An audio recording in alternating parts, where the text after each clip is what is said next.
Gracias, señor presidente. Antes de explicar el sentido de nuestro voto particular, quiero también sumarme a los agradecimientos a los diferentes comparecientes, a su disponibilidad y a las contribuciones de altísima calidad y utilidad que han presentado a la subcomisión.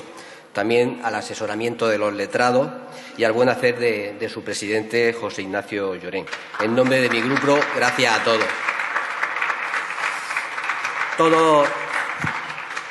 Todos los comparecientes nos dejaron constancia sobre el gran impacto que el cambio climático tendrá sobre nuestro país, sobre el agua, nuestro más preciado recurso natural.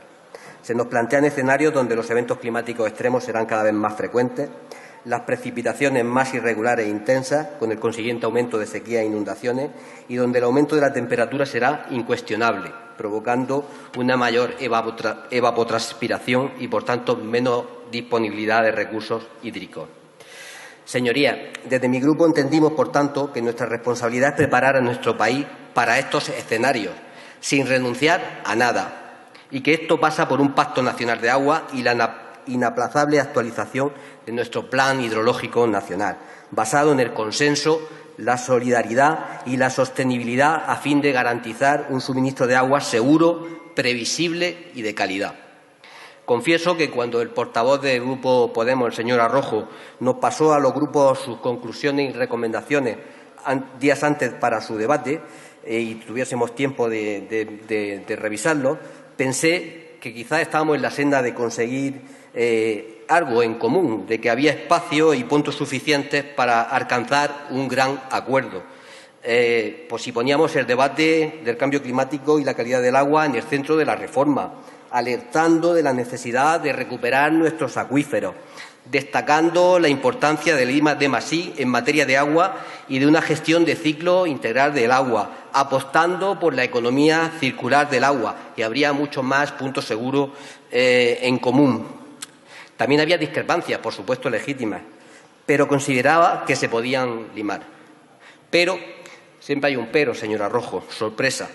Lo que era opinión de Podemos se convierte en el informe de la subcomisión, precocinado y cerrado, el informe oficial, sin debate, sin voluntad de consenso, sin posibilidad de introducir ninguna enmienda, que a pesar de ello presentamos y ni tan siquiera pudimos defender, dejando fuera de la solución a una gran parte de la sociedad española. El PSOE, ya con responsabilidad de Gobierno, no quiere un mandato consensuado del Congreso que cierre un pacto de Estado en materia de agua. Prefieren que quede abierto, sin resolver, sin comprometerle. Renuncian a gobernar antes que a enfrentarse a sus intereses autonómicos contrapuestos.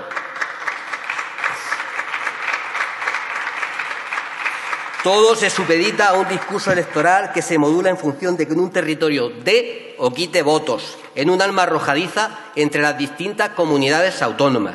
Y así es como hemos llegado al día de hoy, donde un PSOE sin visión de futuro se lanza en los brazos de Podemos y suscribe un informe sesgado, trufado de planteamientos ideológicos ajenos a la realidad del agua y de los españoles.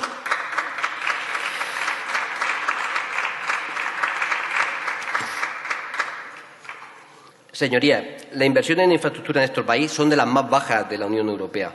Algunos informes incluso hablan de que serían necesarios 12.000 millones de euros hasta 2021 para acometer 510 actuaciones que son urgentes en infraestructuras de agua, y esto requiere consenso y seguridad jurídica. Ciudadanos ha sido el único partido que ha reclamado durante la presente legislatura un pacto nacional del agua. Somos coherentes con nuestro proyecto de libertad, pero también de igualdad y, sobre todo, de solidaridad entre españoles. Pues bien, la moción fue rechazada. Ustedes, PSOE y Podemos, han optado por concluir en falso los trabajos de la subcomisión, planteando un texto común que niega el déficit hídrico del sudeste español, que omite el deber irrenunciable de solidaridad entre españoles, que abandona la neutralidad tecnológica, algo que en nada beneficia ni a la sociedad ni al medio ambiente, y que rechaza actualizar el Plan Hidrológico Nacional.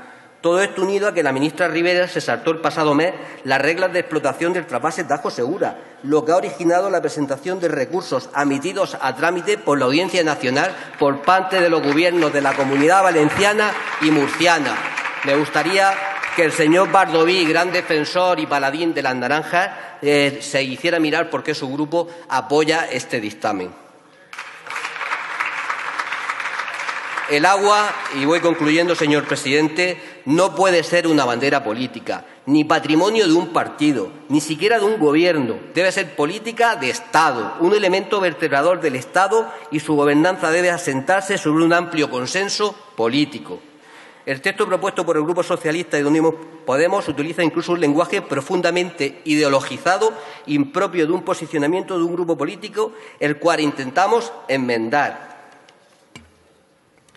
Hoy muchos pequeños agricultores nos siguen con atención en Almería, Alicante, Murcia y Albacete, preocupados porque aquí se tomen decisiones que se pueda asfixiar su futuro, su desarrollo, el progreso social y económico de toda su tierra. Necesitamos convocar una mesa nacional de agua que nos dote de una política nacional coherente, soluciones eficientes y que nos sirva para actualizar el plan hidrológico nacional al escenario del cambio climático.